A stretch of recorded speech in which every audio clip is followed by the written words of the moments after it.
Hola, vamos a comentar el número 1 de la famosa revista Duda, subtitulada como Lo increíble es la verdad. El número se llama Raptados por un platillo volador. Y después hablará de si hay vida en otros planetas, los dos nuevos signos del zodiaco y algunos hechos inexplicables. Vamos con la editorial. Habla la editorial de que hay dos clases de personas.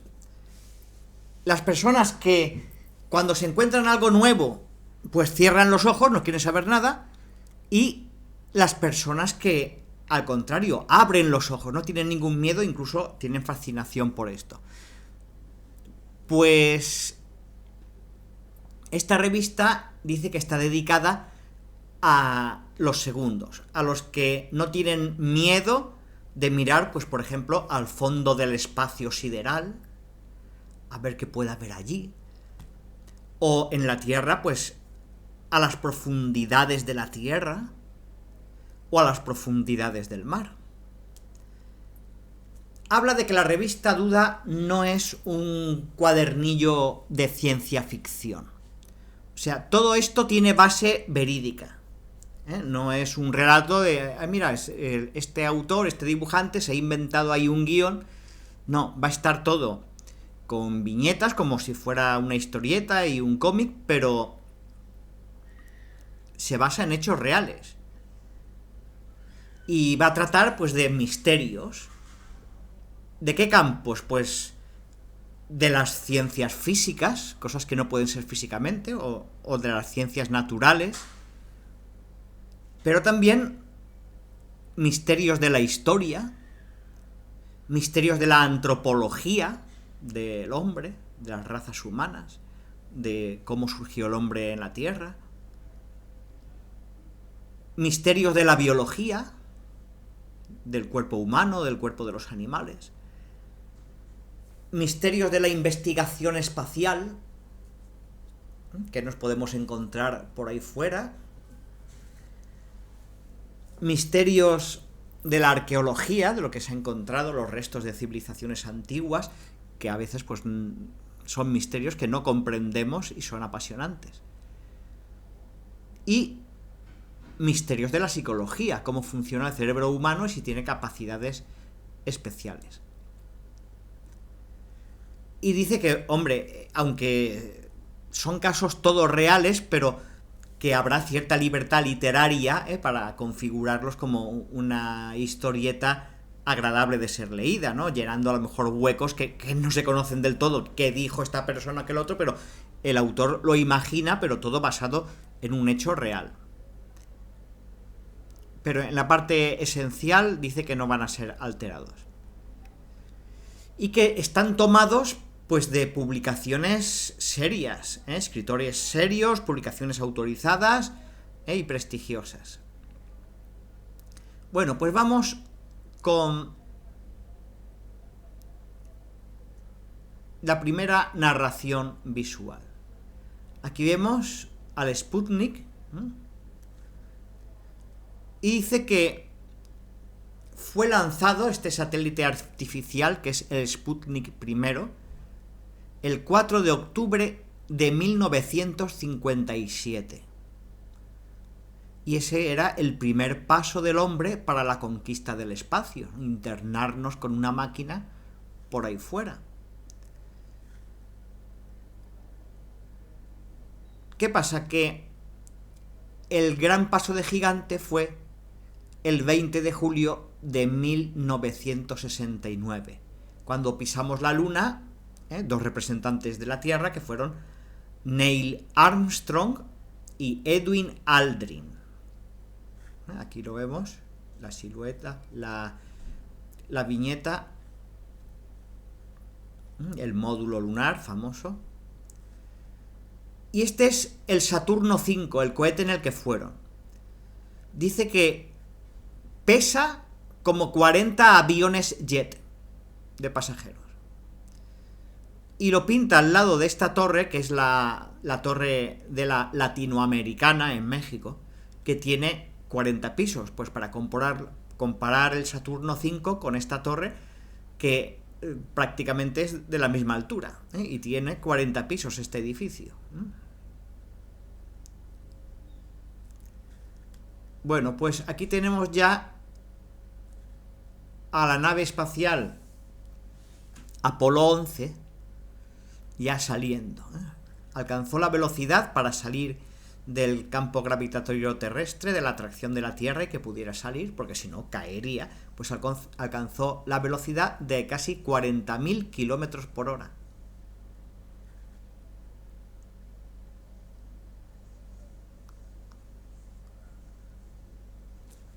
Y esa velocidad, para hacernos una idea, es tan rápida que si un avión fuera a esa velocidad todo el rato, podría dar la vuelta a la Tierra en solo 1 hora y 2 minutos, a la altura del Ecuador, que es la más larga. En 1 hora y 2 minutos daba la vuelta a la Tierra. O sea, fijaos la velocidad tan grande que alcanzó el Apolo 11. Y aquí dice que esta epopeya humana, que fue seguida por los hogares de televisión de todo el mundo, en directo, pues nos ha preparado la mente para esta aventura del hombre en el espacio. Bueno, pues esto es ya el inicio de la revista Duda. Y ahora justifica un poco el título, el nombre de la revista. Dice que el hombre se puede preguntar, como este pensador, se puede preguntar, ¿está solo en el universo? Ahora que nos internamos en él, ¿está solo? ¿O hay más vida? Y si hay más vida, ¿es vida no inteligente y entonces seguimos estando solos en cuanto a inteligencia? ¿Somos los únicos que somos inteligentes? Y aun suponiendo que haya vida inteligente por ahí, ¿somos quizá los únicos de entre toda la vida inteligente, los únicos que hemos conseguido salir afuera, al espacio? ¿O lo habrá conseguido más gente? Por simple ley de probabilidad, en los cientos de millones de cuerpos celestes que hay, pues es fácil que haya otros como nosotros, que salgamos al espacio. Pues esa es la duda.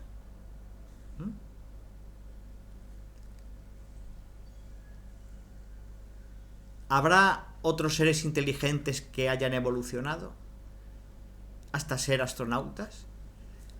Pues no lo sabemos, nos quedamos con la duda, que es el nombre de la revista, pensar a ver.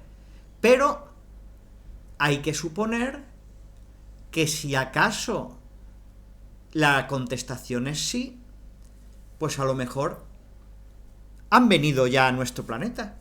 Y en ese caso hay que preguntarse, ¿hay testimonios de gente que han visto cosas raras como si viniera alguien de fuera? Bueno, pues la respuesta es que sí. Y esos casos, pues un espíritu abierto tiene que investigarlos. Pues uno de esos casos de visión de naves que presumiblemente pues vienen de otros planetas. Uno de esos casos fue el sucedido en White Mountains, en Estados Unidos, en septiembre de 1961. Aquí sale una mano sacando un libro que se titula Raptados por un platillo volante. Fue protagonizado este caso por el señor Barney Hill y su esposa Betty, en septiembre de 1961.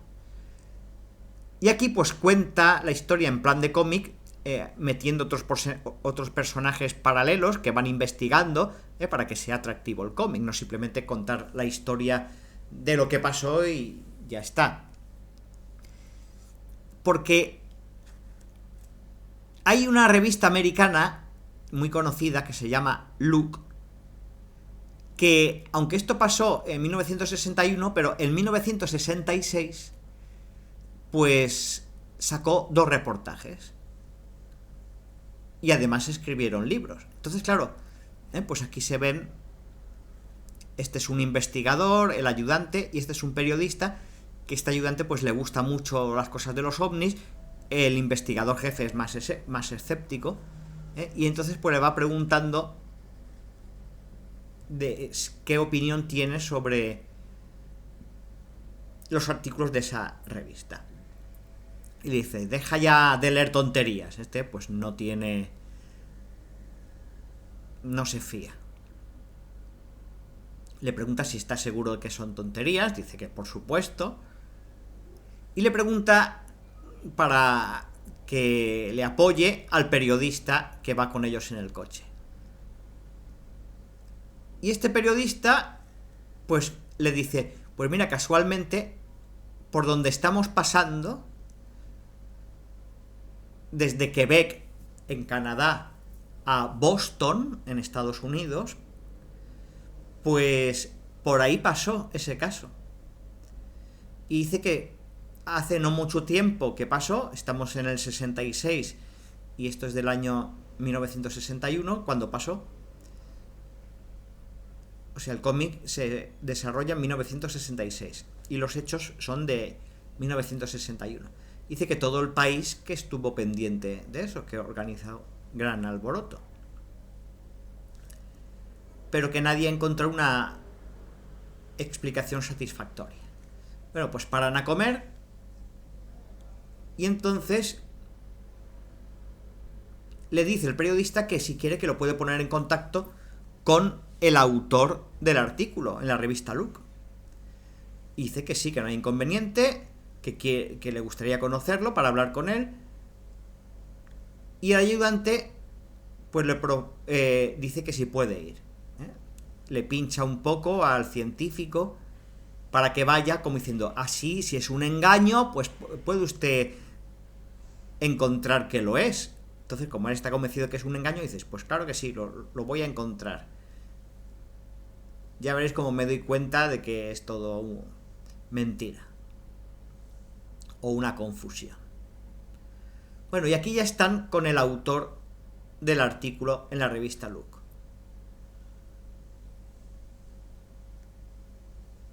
Dice que entrevistó a la pareja y empieza el periodista diciendo que él tiene una gran práctica periodística. Ha entrevistado a muchas personas y puede decir, cree, si mienten o no, o si es un charlatán.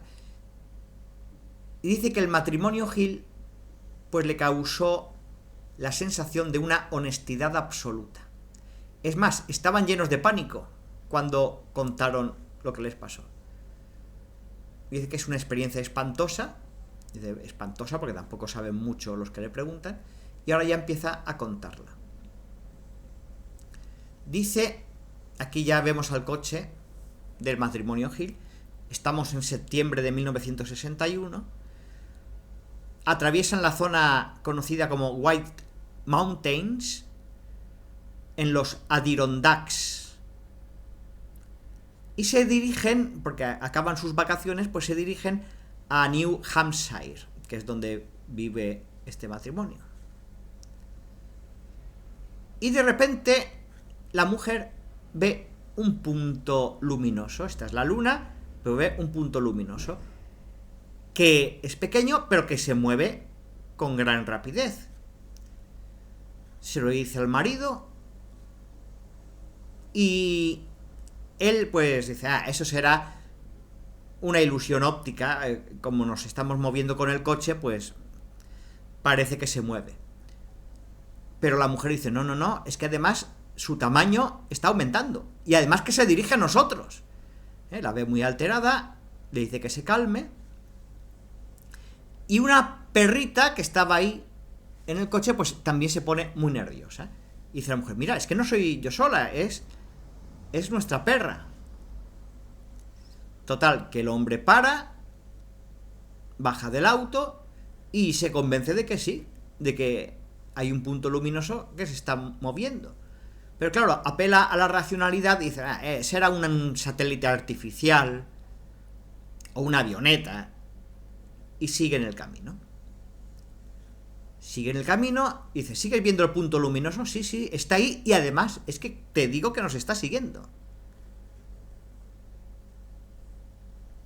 Total, que como la perra pues está muy inquieta, dice, bueno, a ver, voy a parar el coche y voy a dar una vuelta a la perra, a ver. Y de paso, pues saca los prismáticos para verlo mejor. Dice que encuentra en el objeto con los prismáticos que se ven luces de colores y que cambian, que pasan del rojo al ámbar, después verde, después azul, y ahora el marido, Barney Hill, está convencido de que realmente es que se dirige hacia ellos. Total, que parece que le ha contagiado el miedo a la mujer y se mete en el coche con la intención de huir. Y se van lo más pronto posible. Empiezan a correr, pero aquí vemos que les sigue de cerca el objeto. Cae más cerca y dice, mira, voy a hacer una cosa. Voy a salir del coche y enfrentarme a ver qué pasa, a ver qué es lo que quiere. Claro, la mujer dice que no lo haga, coge un palo para defenderse y dice que la luz se veía blanca completamente. Y que en el momento en que ellos se han parado y él ha salido, pues ahora ya deja de seguirlos y se para, se posa en un terreno. Entonces él no sabe muy bien por qué, pero se ve impulsado a ir. La mujer dice que no vayas, no vayas, no vayas. Le grita, pero él se dirige a esa luz. Al cabo del rato, vuelve, la mujer se queda por miedo en el coche. Dice, ¿qué ha pasado? ¿Qué ha pasado? Y el hombre pues estaba pálido, como un cadáver. Dice, nada, sube, nos vamos corriendo. Suben en un punto en que para la ciudad de Concord faltaban 50 millas. Esto es importante por lo que va a pasar ahora. 50 millas. Y de repente sienten una vibración en el coche. Dice, uy, ¿pero esta vibración qué es? ¿Esto qué es? El relato sigue que lo están contando el investigador y el periodista. No se lo cree el investigador. Y continúa. Bueno, pues cuando ocurrió la vibración, la señora Hill se fijó en la hora que era, un poco más de las 10:30. Bueno, pues de repente estaban a 50 millas y de repente, al cabo de unos segundos, ven que hay un cartel que pone a Concord 18 millas. Dice, ¿cómo que 18 millas? Si acabamos de ver que faltan 50. ¿Pero esto qué es?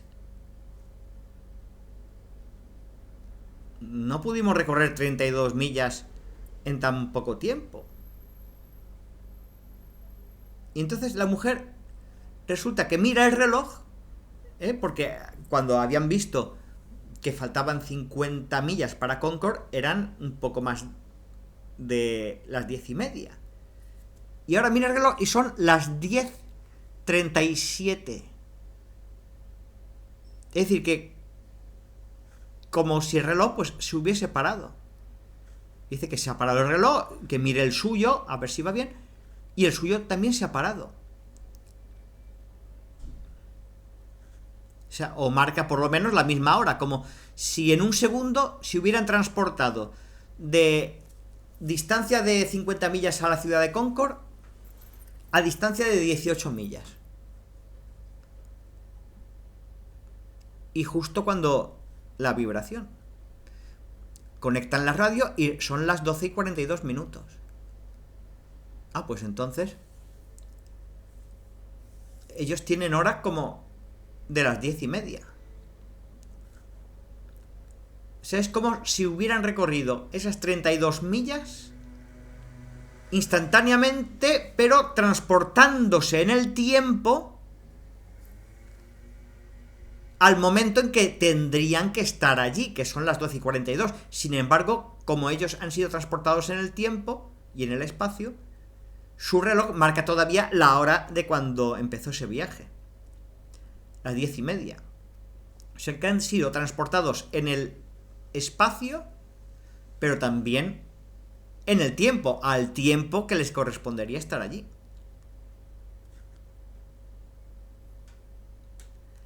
Bueno, pues al final consiguen llegar a donde viven ellos, a su casa, y claro, pues se caen en un sueño pesadísimo y solo se despiertan hasta las 3 de la tarde del día siguiente, por todo el estrés, todo el cansancio, y observan cosas raras. Dice, uy, en la ropa hay algo viscoso. En la ropa que nos hemos quitado hay algo viscoso. ¿Esto qué es? Y después los zapatos, las punteras de los zapatos de Barney están como desgastadas, como si hubieran rozado la tierra. Total, que van a un médico amigo suyo y el médico dice, vamos a ver, voy a hacer una prueba con una brújula. Porque él se ve que había oído casos de estos y que dejaban rastros magnéticos.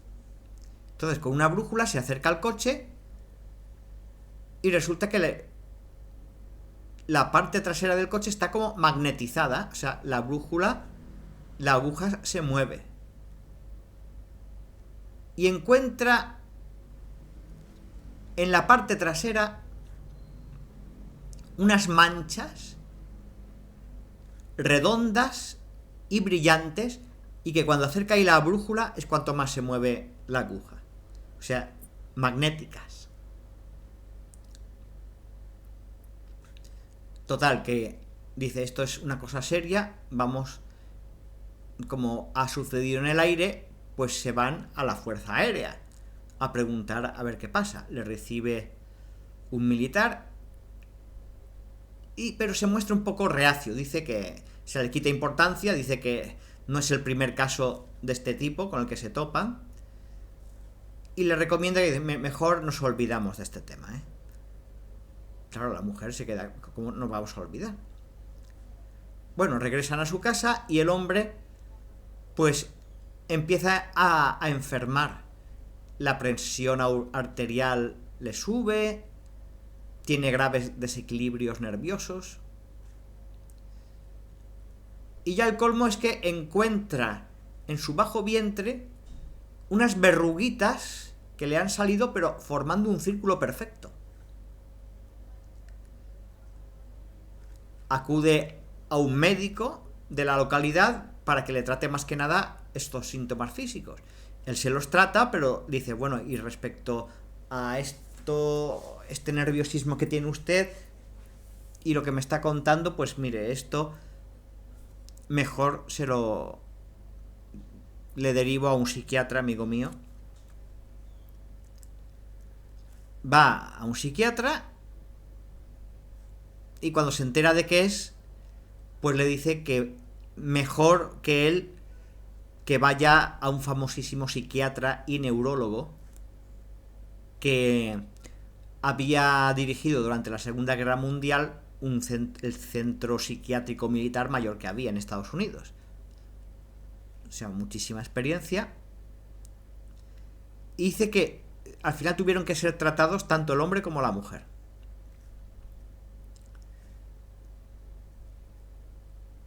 Bueno, pues, y aquí en el cómic dicen, pues este señor, ese psiquiatra, vive en Boston. Si quiere mañana lo visitamos. Y dice, sí, pues así nos lo contará de primera mano.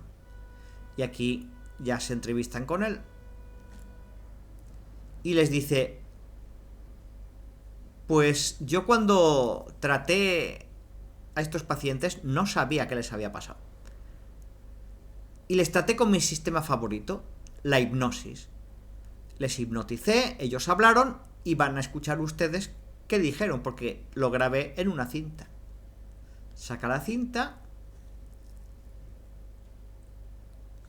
y lo que viene a decir, ya bajo hipnosis, Barney Hill, es que ya cuenta lo que olvidó, que es cuando bajó a enfrentarse con el objeto, que se había posado esa luz blanca en el suelo de un bosque cercano. Dice que vio un objeto que era circular y había un hombre muy raro y de baja estatura que estaba mirándole fijamente. Esto lo dice bajo hipnosis, o sea que él no se acordaba de esto, pero con hipnosis se le saca. Y después de él, pues aparecieron otros. Y le dijeron, no tenga miedo. Pero además es que se lo dijeron sin mover la boca. No sabía cómo se lo estaban diciendo. Pero él sintió, no tenga miedo. Claro que él pues tenía mucho miedo. Ellos insistían, no se mueva, no le haremos daño. Pero él tenía muchísimo miedo. Total, que salió corriendo hacia el coche y no le dijo nada a la esposa para no asustarla. Dice el psiquiatra que después volvió a hipnotizar a Barney, pero que sin haberle dicho lo que él dijo bajo hipnosis. Y entonces pues les pone la cinta y sigue contando que después oyó un ruido como de una bocina descompuesta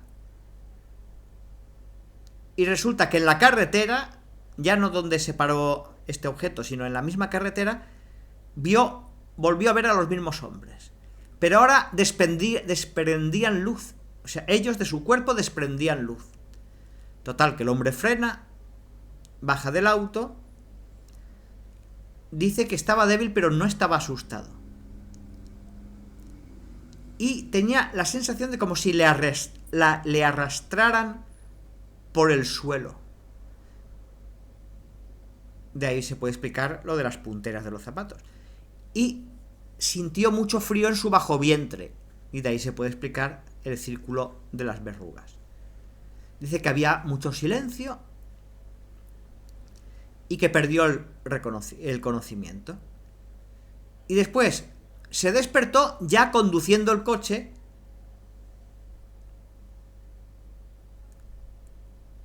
y que al lado estaba esa luz que se movía rápidamente en el cielo. Y de repente fue cuando vio lo de Concord 18 millas. Ahora cuenta el psiquiatra que le pidió permiso a la mujer para hipnotizarla, a ver si ella también tiene conocimientos que no son ocultos. Y habla pues de lo que pasó cuando Barney perdió un poco el conocimiento. Ella sí que estaba consciente y dijo que estos seres pues se llevaban a Barney como a rastras, rozando la punta de los zapatos con el suelo. Perdón. Rozando la punta de los zapatos con el suelo. Y que igualmente estos seres le decían a ella, no debes asustarte. Pero que de nuevo hablaban muy raro y además sin mover la boca. Bueno, pues se llevan a Barney y lo meten en una especie de cuarto. La mujer grita desesperada y dice la mujer que le explicaron estos seres que solo podían ocuparse uno por uno, o sea que primero era él y después ella. Y a ella pues le quitan la ropa, le frotan el brazo y le cortan un pedazo de piel del brazo que la guardan en una cajita. Después la acuestan en una mesa y la miran con una luz. Los ojos, la garganta, los dientes, las orejas. Le quitan un zapato y le pasan una aguja muy fina por todo su cuerpo. Una aguja de 10 o 12 centímetros. Y le pinchan en el ombligo, pero ella dice que no le hicieron daño. Hasta que el ser le dice, las pruebas han terminado. Y después se ponen a hablar con ella, parecían amistosos, dice, que le preguntaban cosas de la Tierra, pues cómo envejecía la gente, qué era eso de las dentaduras postizas y otros temas parecidos.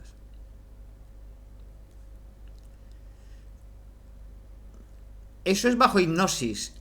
Semanas después les deja oír la cinta. Y claro, se quedan de piedra porque no.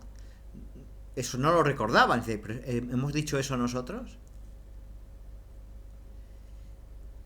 Y es una pesadilla para ellos que les ha atormentado desde la fecha de la aventura.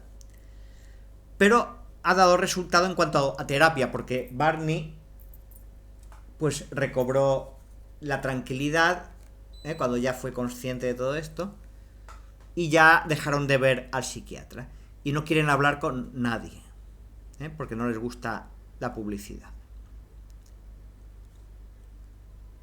Bueno, pues aquí el científico pues sigue sin creérselo, y esto es pues el final del cómic.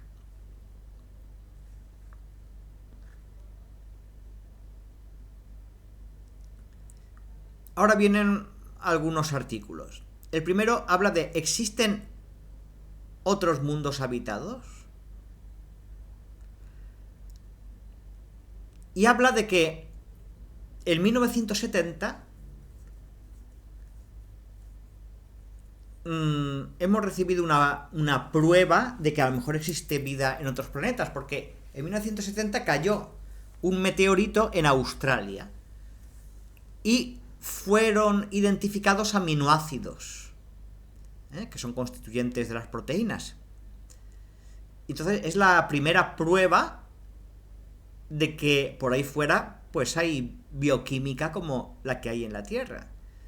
Porque antes, en 1984, en Francia, en Orgueil, ya se quisieron encontrar como aminoácidos, porque cayó otro meteorito y se detectaron como aminoácidos, pero claro, estamos hablando del siglo XIX, en 1864. Entonces los análisis pues no eran del todo precisos, y ahora sí que ese meteorito se ha investigado y sí que se han encontrado aminoácidos, pero dicen que a lo mejor podían haberse incorporado al meteorito de tanto tiempo que está aquí en la Tierra y por no tener condiciones de no contaminación, o sea que no están seguros que esos aminoácidos hubieran venido con el meteorito. Pero, o sea que no se estaba seguro de esa prueba de los aminoácidos con el meteorito de Francia, Orgueil, en 1864. Pero con este nuevo de 1970 se ha vuelto a hacer y sí que se han encontrado esos aminoácidos, porque se ha podido analizar desde el primer instante. ¿De dónde vienen esos meteoritos? Pues o bien del cinturón de asteroides que hay entre, o sea, más allá de Marte, que se extiende hasta Neptuno, o bien puede venir de más allá del sistema solar, o incluso más allá de la galaxia, puede venir de otra galaxia, o del espacio que hay por fuera. Y claro, nos preguntamos entonces, ya con esta nueva prueba, a ver, en serio, ¿qué pruebas hay, qué posibilidades hay de que exista vida fuera de la Tierra? Y si es posible, vida inteligente. Dice que es difícil. Parece que es fácil, a tantos planetas, pues porque en el nuestro sí, pero no es tan fácil, porque solo que se den las condiciones para la vida es solo una entre 100.000 millones. Porque tiene que ser un planeta que el agua esté líquida. No vale sólida y no vale gaseosa. Tiene que tener una temperatura ni muy caliente ni muy frío, porque está todo congelado. Y que esas condiciones buenas se prolonguen a lo largo de mucho tiempo, para que dé tiempo que la vida evolucione.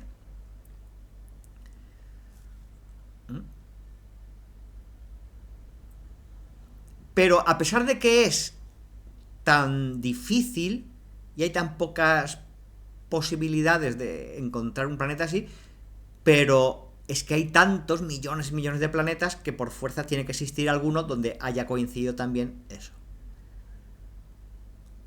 ¿Hay más pruebas que esto de los aminoácidos? Pues sí, en 1930 un ingeniero norteamericano captó señales raras que todavía se siguen captando y no se sabe cómo se producen. Hipótesis sobre esas señales, pues no se sabe, pero unos astrónomos soviéticos en 1965 dijeron que eso era una estación de radio usada por seres inteligentes y que tenía como objetivo pues que aquellas civilizaciones inteligentes a las que llegaran esas señales de radio pues se dieran cuenta de que ellos existen y les pudieran contestar. O sea que era realmente una comunicación, no era que las hayamos captado de ellos. Esta es la opinión de esos dos científicos soviéticos. Otros opinan pues que no, que son señales de radio por algún proceso natural. Entonces puede haber vida en otras galaxias o en la nuestra. Pero ¿y en nuestro sistema solar, en los planetas que conocemos? ¿Puede haber vida ya ahí? A ver, los que tienen condiciones más similares a la nuestra, además de la Tierra, es Venus y Marte. ¿Por qué? Porque en otros planetas, en los que son muy pequeños, ya han perdido su atmósfera, porque no tienen gravedad para atraerla. Entonces, si no tienen atmósfera, pues no se puede respirar. Y en los planetas muy grandes sí que tienen atmósfera, pero la conservan de manera primitiva. O sea, la atmósfera primitiva que tenían, que era pobre en oxígeno y rica en carbono. O sea que muy cerca del Sol o muy lejos no vale. Pero nos quedan Venus y Marte. En Venus la superficie no se ve porque está recubierta con mantos de nubes, entre los que se cree, dice la revista, que ahí hay agua. Por lo menos hay agua en esas nubes. Y que esas nubes hacen un efecto invernadero y que creen que allí puede haber formas de vida. Puede haber plantas gigantes o incluso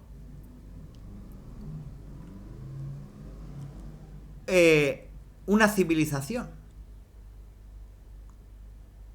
Si hay plantas gigantes, de momento ya hay vida, pero promete que en un futuro puede haber evolución esa vida y haya un futuro de seres inteligentes, pero no habría entonces seres inteligentes en Venus. Si hay ahora plantas gigantes, están en un estadio muy primitivo de la evolución y ya llegará dentro de muchísimos millones de años, pues seres inteligentes, pero ahora no le toca.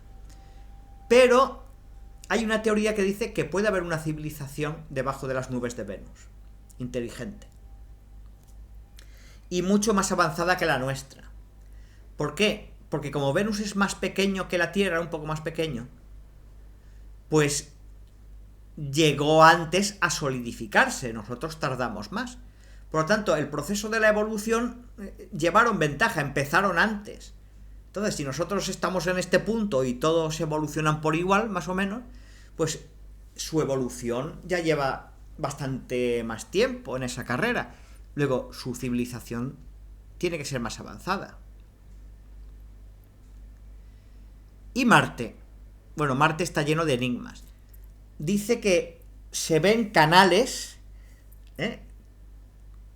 canales en Marte, unos canales así como de color verde, unas líneas que son rectas. Y entonces se ve al telescopio. Y dice, ¿y cuándo en la naturaleza se producen líneas tan rectas? Eso tiene que haberlo hecho alguien. Porque alguien puede decir, no, por temblores. No, pero eso es absurdo. ¿Cómo se va a formar tan recto? Y no solo líneas, sino manchas circulares que cuando llega el otoño de Marte palidecen y desaparecen. O sea, casi desaparecen. Entonces hay una hipótesis que dice que en verano se derriten los casquetes polares de Marte. Cuando llega la primavera empieza a derretirse. Y esa agua pues va por esos canales que serían canales artificiales que han construido los marcianos, porque se llamarían marcianos, hasta las zonas del Ecuador, que es donde hay plantaciones y donde hay ciudades. Cuando llega el otoño, regresa el agua por esos canales a los casquetes polares donde se solidifica. Se convierte en hielo otra vez. Marte no es solo el planeta, tiene dos satélites. Dos satélites que se llaman Phobos y Deimos. ¿Estos nombres por qué vienen? Pues porque por la obra conocida Los viajes de Gulliver, de Jonathan Swift. Viajes de Gulliver, de Jonathan Swift, escrita en el siglo XVII, donde decía que Marte tenía 2 lunas. Y las describía minuciosamente, como si las hubiera visitado. Es un misterio. Porque realmente pues tiene 2 lunas. Y que las llamó Jonathan Swift Phobos y Deimos. Entonces, a raíz de ahí, pues se les ha llamado Phobos y Deimos. Pero es que estas lunas tienen propiedades muy extrañas. Por ejemplo, giran en torno a Marte, pero a corta distancia. Cada una va a una velocidad distinta. Y Deimos, qué casualidad que está sincronizado el periodo de Deimos con el periodo en que gira Marte sobre sí mismo. Es decir, que siempre está en el mismo sitio. O sea, al mismo tiempo que Marte da una vuelta sobre sí mismo, al mismo tiempo gira Deimos una vuelta. Que es lo que le pasa a nuestra Luna también, qué casualidad, ¿no? Y que se han detectado que cada vez va a menor velocidad, con lo cual si sigue esta disminución de velocidad, poco a poco irá cayendo a la superficie de Marte. Pero además de esta curiosa coincidencia de que el periodo de Marte es como el periodo de Deimos, que ya intuyes, a ver si Deimos es artificial, lo han puesto ahí para algo, es que además la masa es 1000 veces menor que la del agua. La masa de esa luna, ese Deimos, es 1000 veces menor que la del agua. Hasta el punto que el astrónomo soviético Shklovsky dice que es una luna hueca. Porque si pesa tan poco, es que por dentro está hueca. Entonces puede ser que dentro haya cosas, o personas extraterrestres. Entonces dice que una cosa tan rara tiene que haber sido puesta en órbita por alguien. ¿Quién? Pues esa es la incógnita que algún día, quizá en el siglo XXI, dice, se despejará. Ahora habla de casos diferentes, ¿eh? Un pupurrí de casos. Y empieza diciendo que uno de los más famosos recopiladores de casos extraños fue Charles Fort, que es uno que vivió en 1910 en un barrio de la ciudad de Nueva York. Era de cuerpo rechoncho, bigotes enormes, y antes había vivido en la ciudad de Albany con sus padres. Cuando cumplió 34 años, pues recibió una pequeña herencia, la muerte de sus padres, y entonces se trasladó a Nueva York y se dedicó a su pasión, que era acumular datos y datos sobre sucesos increíbles. Bueno, pues de ahí hizo un libro. El libro de los condenados, que dicen que es como la Biblia de las personas que se resisten a cerrar los ojos. Y entonces, pues, hay muchos casos, y aquí cuenta, pues, algunos. Por ejemplo, el caso de las bombas de hielo. Resulta que esto pasó en 1950.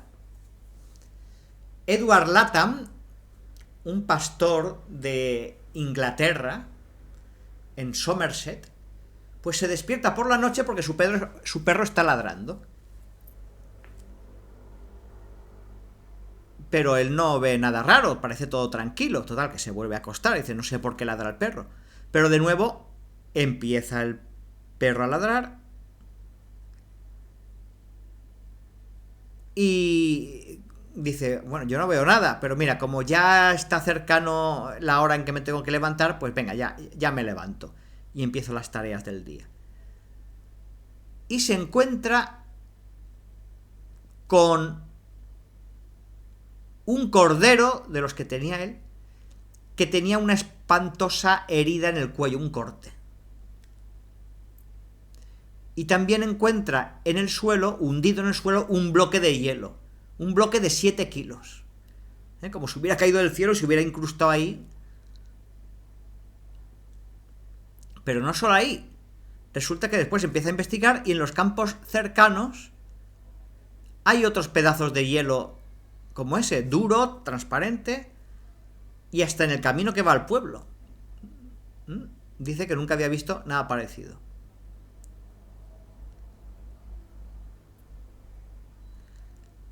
El Ministerio del Aire le prometió investigar, porque lo comunicó. Y resulta que no es ese el único caso, porque 15 días más tarde, cerca de Londres, un bloque de hielo de más de 200 kilos cayó sobre un garaje. Y claro, atravesó el techo y aplastó el automóvil que había. El dueño creía que había caído una bomba. Entonces, ¿qué son estos bloques de hielo tan pesados que se encuentran por todas partes, se encontraron en ese momento por todas partes y tan cerca unos de otros? 15 días después otro, y ya de 200 kilos. ¿Qué son? Pues son casos extraños. Otro caso diferente, la venganza de Tutankamón. Todos hemos oído hablar de las maldiciones ante la profanación de la tumba de un faraón. Bueno, pues el que financió la expedición arqueológica sobre Tutankamón para abrir su tumba se llamaba Lord Carnarvon. Lord Carnarvon. Y muere porque le pica un mosquito, se le infecta la mejilla y muere. Diremos, bueno, pues casualidad que murió por esta circunstancia. Sí, pero es que todas las personas que intervinieron en la búsqueda de esta tumba murieron o violentamente, por lo menos antes de hora.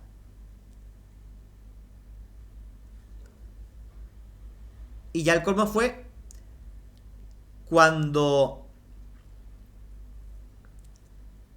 el director de antigüedades egipcias, Mohamed Ibrahim,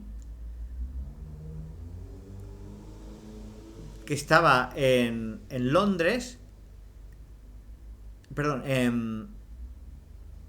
en París, pues iban a recibir los tesoros de Tutankamón.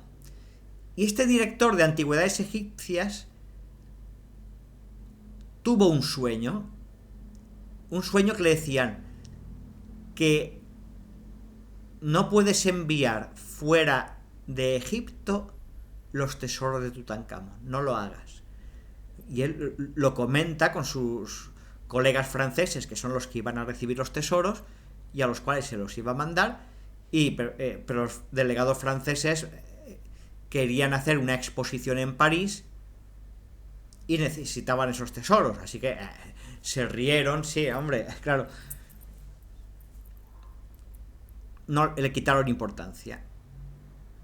Bueno, pues Mohamed Ibrahim, después de hablar con ellos en París, atraviesa la calle y le atropella un vehículo y muere 2 días más tarde. Después de este aviso en el sueño y después de todos los que murieron por el mismo tema de Tutankamón.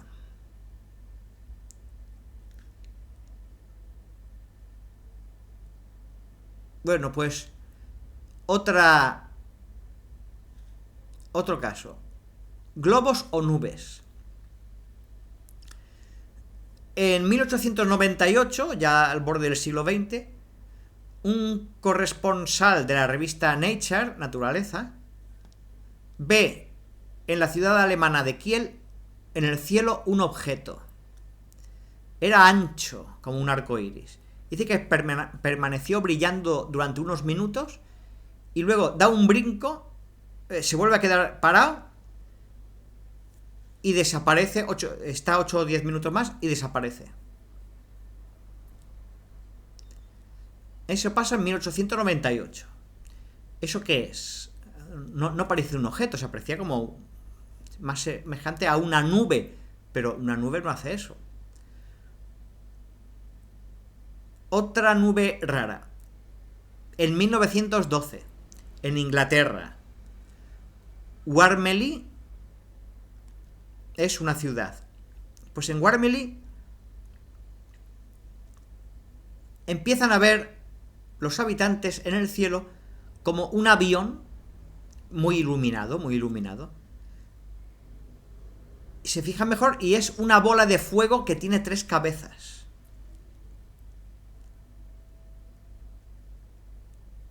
Otro misterio, pero es que ese mismo día, en Wicklow, que es un condado de Irlanda, se avista un objeto triangular atravesando el cielo, amarillo.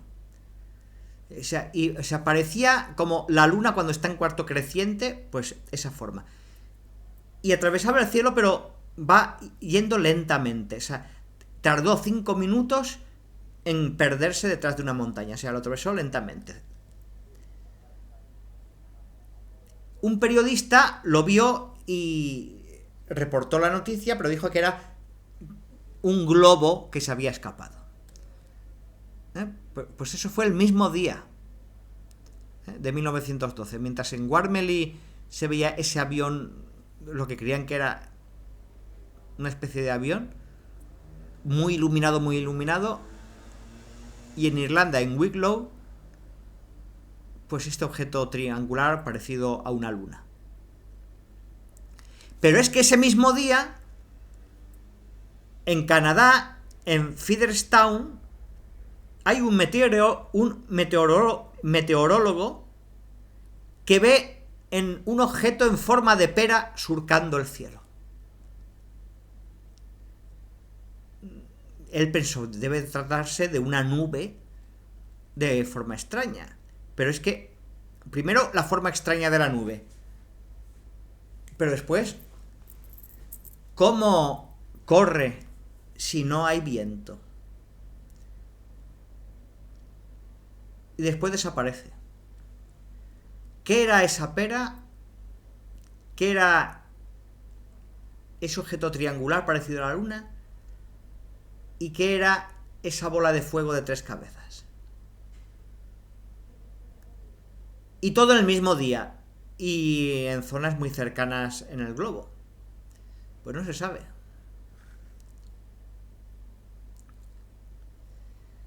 Ahora habla un artículo dedicado a Gauss, que es un matemático que decían que su cabeza estaba más allá de la capacidad humana normal. Era un genio.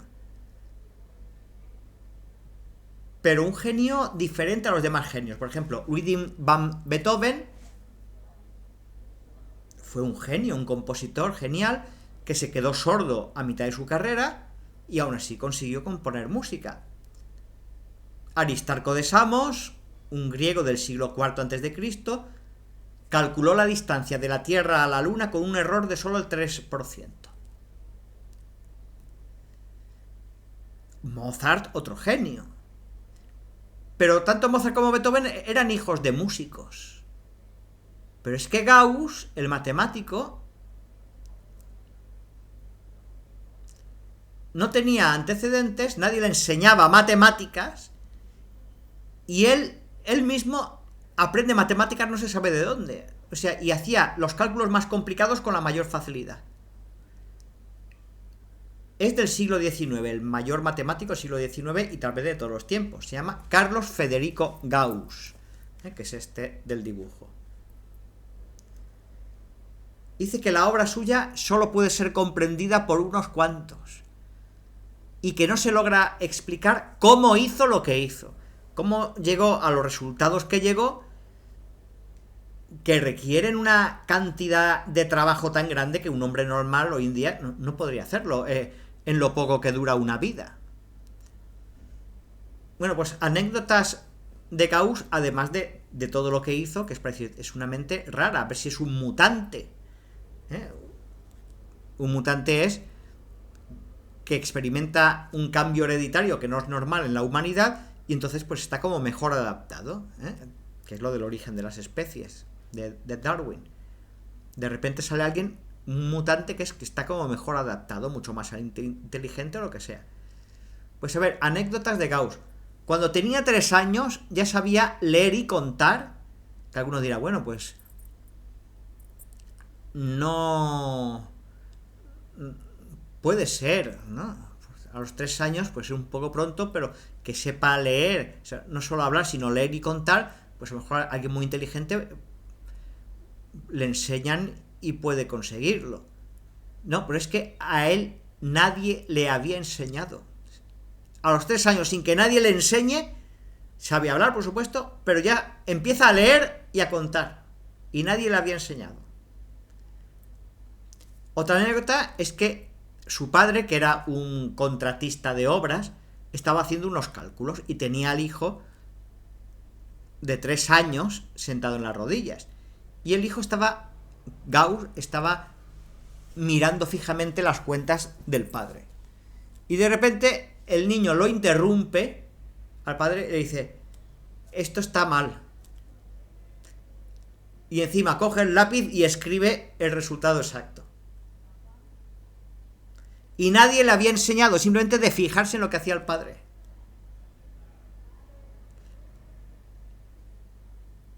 Y después la anécdota con el maestro que se llama Büttner. Ahí Gauss tenía ya 7 años. Que es que el maestro deja a los discípulos, incluido a él, o sea, todos los niños, haciendo una tarea porque tiene que irse a hacer una cosa. Y le dice que sumen los números del 1 al 100.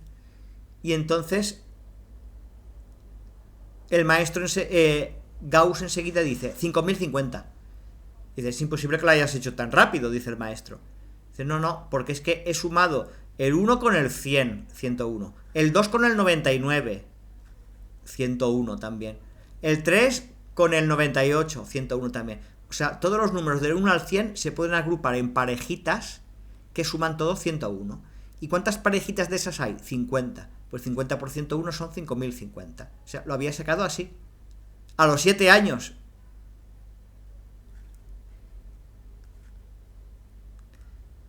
Bueno, pues Gauss inventó el análisis matemático, la geometría no euclidiana, la topología algebraica, y las matemáticas que tenemos ahora, si no hubiera existido Gauss, hubieran sido muy distintas. Dice el astrónomo Laplace que Laplace es uno de los grandes genios de su tiempo. Pues le preguntaron, ¿cuál es el matemático alemán más grande? Dice, alemán, o sea, porque Gauss era alemán. Dice, alemán, no hay ninguno, son todos mediocres. Y le preguntan, bueno, ¿y Gauss? Dice, bueno, Gauss es el más...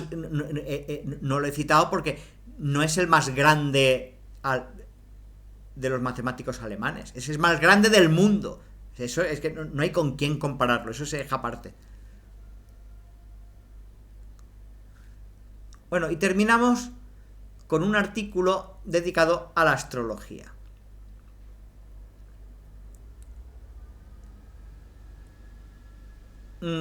Hay personas que desprecian la astrología porque dicen, no, eso es como creer en la brujería, en que fuerzas cósmicas influyan en el comportamiento de las personas. Desprecian la astrología y a ello contribuye los charlatanes que han usado la astrología pues para ganar dinero con mentiras, y entonces tiene mala fama la astrología. Pero los astrólogos serios, por ejemplo, en una federación mundial de astrólogos que hay, tienen un código ético que es combatir la charlatanería, o sea, estudiar la astrología científicamente. Porque consideran que puede haber influencia de una parte a otra del universo. Dice Francis Thompson, no es posible sacudir una flor sin estremecer a las estrellas. O sea que todo está conectado. Y si se ha probado que los planetas influyen en la Tierra con las mareas, según esté la Luna o el Sol puestos con sus fuerzas gravitatorias, pues ¿por qué no pueden influirnos en el cuerpo humano y que tengan lugar resultados? Por ejemplo, sabemos que cada 14 días hay un cambio de marea. Pues si actúa sobre las aguas la gravedad de los planetas, ¿por qué no sobre los seres humanos que estamos compuestos de agua? Tenemos mucha agua dentro. Bueno, pues las reglas astrológicas, tal y como están ahora, son de hace 2000 años, más o menos. Pero ya los babilonios ya se regían por los planetas. Los babilonios llevaban a los planetas ovejas perdidas. Y los griegos vagabundos o errantes. Eso lo llamaban así porque todas las estrellas giran, a lo largo de la noche van girando, todas como si estuvieran grabadas en una bóveda, van girando, pero los planetas no van girando con las estrellas, se mueven, después reculan, echan para atrás, o sea, van a su bola, van errando, son vagabundos, entonces le llaman ovejas perdidas los babilonios y vagabundos o errantes los griegos. Bueno, pues la astrología dicen que es el álgebra de la vida, porque según cómo se muevan esos planetas y dónde estén, sobre todo a la hora en que has nacido o cómo estén en cada momento, pues parece que pueden tener influencia en tu vida o los de tu nacimiento en tu carácter. Entonces, aquí define algunos términos. Por ejemplo, la eclíptica es... Tú ves el caminito del Sol, pues eso es la eclíptica. Por dónde se mueve la trayectoria del Sol. Después, el zodiaco es un cinturón en el firmamento que mide 17 grados de anchura, ese cinturón, esa banda, 17 grados, si todo es un círculo completo, los 360 grados, pues 17 grados sería la porción de firmamento que corresponde a la anchura de esa banda.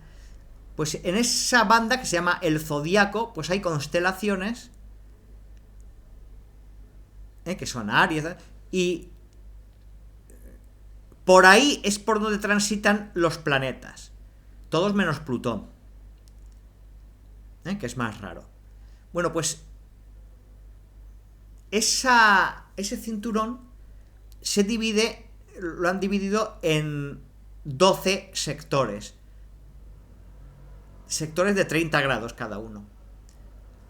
Y cada sector corresponde a un signo, dependiendo de la constelación que haya ahí, que tiene forma pues de cangrejo, o de león, o de escorpión, pues se le va dando nombres a ese sector a causa de la constelación que hay ahí. Entonces, a lo largo de todo ese zodiaco, que es ese cinturón, esa banda de 17 grados de anchura, pues hay zonas que son los signos: Aries, Tauro, Géminis, Cáncer, Leo, Virgo, Libra, Escorpión, Sagitario, Capricornio, Acuario y Piscis. Ordenados en este orden es como están. Bueno, pues otro término, las casas. Las casas no coinciden con los signos, son divisiones también del zodiaco, pero no coinciden con los signos. Es como, o sea, las casas son fijas, o sea, están, por ejemplo, si aquí hay una casa, pues esa casa no se mueve de ahí, es una sección fija. En cambio, la constelación sí que va pasando, entonces la constelación puede estar en una casa, en otra, que es cuando se dice Aries está en la casa 2, Aries está ahora en la casa 4, ¿vale? Entonces es como en un reloj, las casas serían los números que están grabados fijos en el reloj, y los signos serían como las manecillas del reloj que van pasando. O sea, los signos se mueven, pero las casas son fijas. Y cada casa te da información, en lo que pasa en ella, te da información de un aspecto de la vida. La vida, los bienes o las acciones, las relaciones con las personas, las pruebas que te somete la vida. Entonces, esos aspectos se van repitiendo 3 veces. Hemos dicho 4 aspectos: vida, bienes o acción, relaciones, pruebas. Pues eso, repetido 3 veces a lo largo de todas las casas, pues hacen las 12 casas que hay, que están fijas y van pasando por ahí los planetas y las constelaciones. Entonces podemos decir, hoy en la casa 5 está la constelación de Virgo, está el signo de Virgo, y el planeta tal, que está pasando por ahí.